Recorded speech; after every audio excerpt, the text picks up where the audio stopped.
السلام عليكم ورحمة الله وبركاته. maanta oo bisha ay tobnaatahay 18 2016 waan jecelahay inaan halkan aan barnaamij kulley ku kala faa'iidaysano haddii ilaahay yidhaahdo. barnaamijkaasoo kolley aan jecelahay inaan kala hadlo ayaa ku saabsan barnaamijka muhaajirka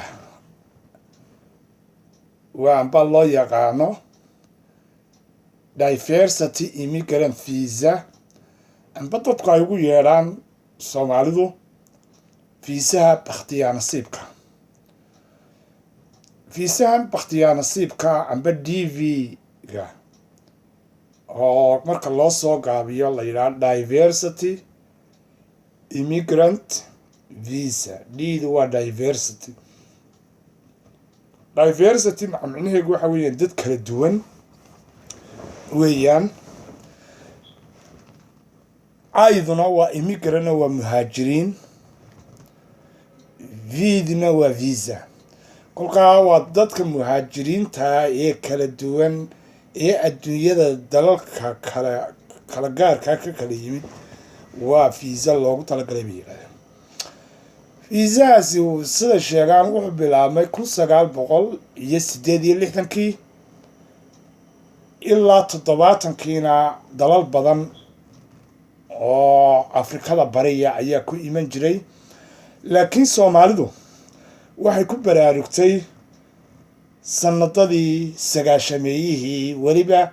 94kii oo in yaroo waxoogaayay ku dhoofi jirtay ilaa 98kii ayuu ahaa waqtigii ugu badnaa, ilaa 2002 ayay dadkii ugu badnaa ay ku dhoofeen fiisahaasi la yidhaahdo fiisaha bakhtiyaa nasiibka. haddaba bakhtiyaa nasiib maxaynu u nidhi inagu, iyagu waxay ku odhan waxa weeyaan waa d v lotry bay iyaguna yidhaahdaan afafkan qalaad. waa fiisaha bakhtiyaa nasiibka. waxa weeyaan qofku markuu qorto fiisahaasi waxaad doorta mashiin baad doortaa categoriga qofka lagu qaadanayo oo roga, waa mashiin combyuter ah roga. kolkaa magacyada qaarkoodna wuu daadiyaa, magacyada qaarna wuu qaataa. dal kastaba waxaa loo ogol yahay sanad, dalalka qaarkood oo 55,000 oo qof ay markii hore ka yimaadeen kuwaa looma ogola oo waa eligible,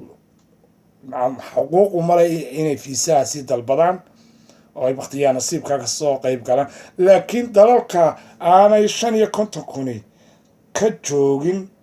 waxay sanad kastaba ay xaq u leeyihiin inay fiisahaasi dalbadaan, oo ay sanad kastaba bisha October buu bilaabmaa 3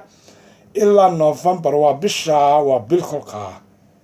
ay nasiibkooga ka qaadaan. dal kastana waxaa loo ogol yahay markaasi in ay fiisahaasi ku guuleysan karaan haddii waxyaalaha looga baahan yahay shuruudaha ay ka soo baxaan 3,500 oo qof sanad kastaba. dhalinyarteeni haddaba soomaalida mutacalimiinta amba secondary ha ka baxo amba jaamacad ha ka baxee, waktigoo iska adkaaday waa kuwa badda beegsanaya. laakiin halkan baa ka dhow run ahaantii inay fiisahan dalbadaan oo ay nasiibkooga qaadaan. iminkadan aynu ku jirno October waa 18 bishii tobnaad 2016. wuxuu bilaabmay bishii tobnaad 3deedii 15 cisho socday. kolkaa wuxuu dhammaanayaana haddii ilaahay yidhaahdo bisha 11aad 3deeda. wixii intaa ka dambeeya khalaas. haddaba maxaa shuruudaha qofka laga doonayaa muxuu yahay? waa marka ugu horeyse ugu yaraan tacliintiisu waa inay ugu hooseysaa secondary school. haddii kalena waxaa la odhan jiray vocational training school noqonaya. kolkaa isaguna waa high schoolun ma mechanical ba ma electrician ba ما هدي إلهي هذا من نيرس با أو نعم لكن وحين تاكوس هي لما أقولها وسكندري عم بهاي سكول يفاكيشن هالكا يهدي رب الأوران هي جامعة يونيفرسيتي ديجري bachelor ha noqdo master ha noqdo whatever ha noqdo application marka la buuxinayo sidee loo buuxinayo berigii hore waxa la qori jiray waraaqo kolka la gaaro bisha 10aad ayaa waraqaha la buuxin jiray ilaa 11aad ayay kolkaas socon jirtay ay xirmi jirtay kolkainta 15ka kolkay October noqoto adigoor 10 ilaa 4 ayaa la boobsiin jiray si ay uga qayb gasho markaa nasiibka oo maalmaha qaarkood ayaa waxa la oran jiray laakiin number baa ku jira taasi wata applicationka kolka waa da'daadii baa la doonay warta waxa la doonayaa family name waxa la yiraahdaa last name waa magacii aabaha awowga waa last name-ki waa magacii first name-ka oo ah magacaagii waxa ku xiga middle name-ka oo ah magaca aabaha waxa ku xiga hadana wax la yiraahdo maalinta dhalatay iyo bisha dhalatay iyo sanadka dhalatay waa date of birth waa month and year place of birth waa meeshaad ku dhalatay iyo halkaasaan ku dhashay Hargeysaan ku dhashay maroodi jeex oran kari maysid laakiin Hargeysa waa North West Soomaaliya addresska iyada quladeeda address baa la doonaa address midna waa optional hadii uu kan electronic imka waxa la igu yiri waxa weeyaan waa mid optional iyo mid bila address ad qoraysaa waad ka doonan kartaan information kana kulay dadka khibradda u leh ayay wareysan doontaan walo dadkan substationada ka buuxinaya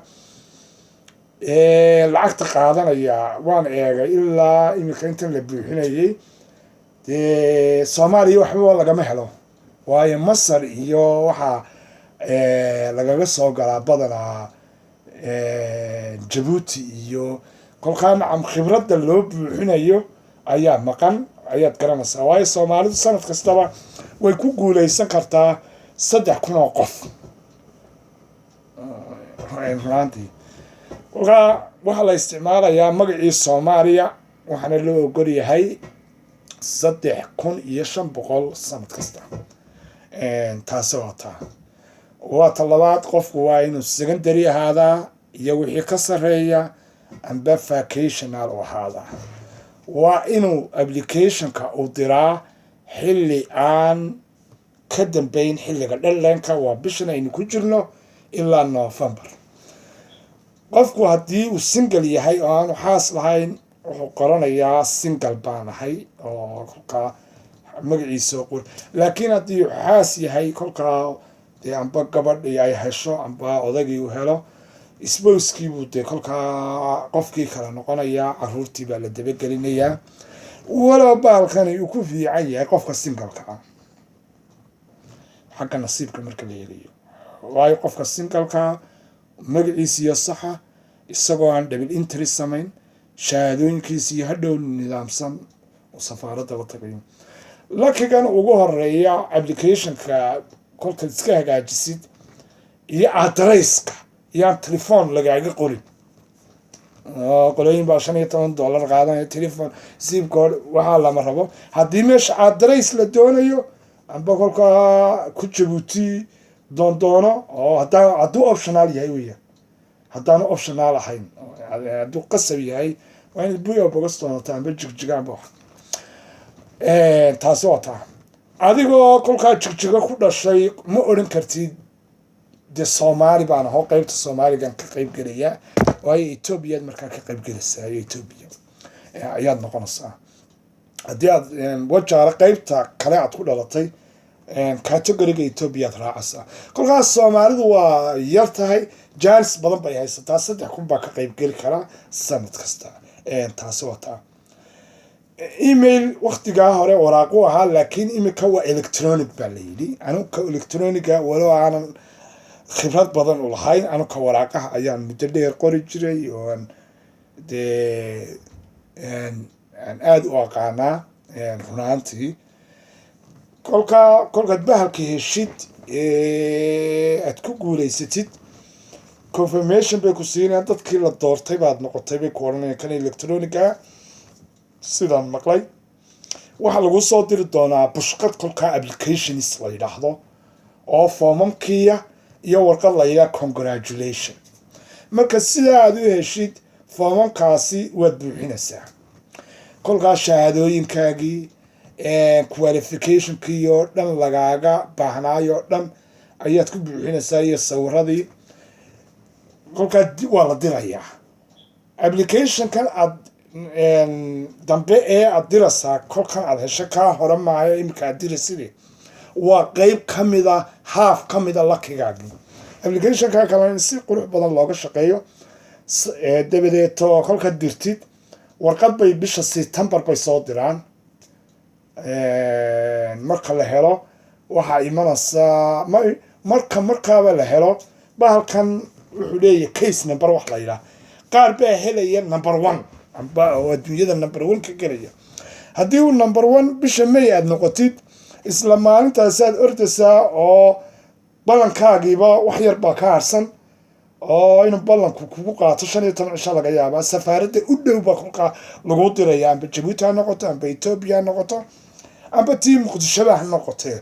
amba Kenya ha noqotee haddii uu case numberkaagu dheer yahay oo case numberkan kuugu qoran kolkaa warqadan hambaliyada iyo waxan oo warqad yaro ku lifaaqa weeyaan waxaad nasiib u yeelan kartaa inaad ilaa June ilaa September ugu dambeyn aad baahdid sanadka soo socdee 2017 laakiin haddii dee aad 28 case numberkaagu noqdo amba number 7 uu noqdo amba number 10 uu noqdo oo 50 noqdo ilaa 100 uu noqdo ilaa 300 haddaad adduunyada ka gashid Soomaalidu way ka gashay beriga Yabanta oo kolbay heshayba 3500 qof bay sanad kasta heli jirtay dadkii meesha joogay wala in waxoogaa 2000 amba 1000 ay ka soo bixi jireen oo inta kale shahaadooyinkii waxa ay reebi jireen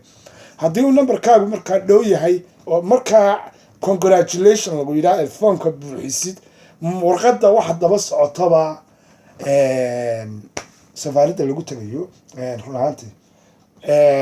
taasi waa taa sanad kasta kolkaa waxaa loo ogol yahay dalka Soomaaliya muu gaadhin 50 Maraykan kama joogin intaa la qoranayay dadkaasi nacam 50ka waa wixii fiisahan immigrant-ka ku soo galay wuxuu ku soo galay ma sponsor buu ku soo galay maaha fiisa kale oo تعليمات بكسو قالي معها وفيزا اللي كلها سوماليا سنة كستبا ولا قفايدي سنكرا رنتي بشان بو بلامي بشان نوح بلامي 6 دي واكتوبر شان يتبع نشي مخ السعودي وحيدي هذا قيب بايدي هذا كلها نوفمبر بوبسيا رنهانتي ابلكيشن كانتليجنس في عن وقف فكره صورك qiyaasta lagu siiyay ee informationka ku qoran eega qiyaastaasi sawirlow taga qaaydi ku sameeyo electronic ku qaada qayb buu ka yahay nasiibka isaguna runtii intaasaan maanta qayday assalaamu calaykum waraxmatullaahi wabarakaatu aad baad mahadsantihiin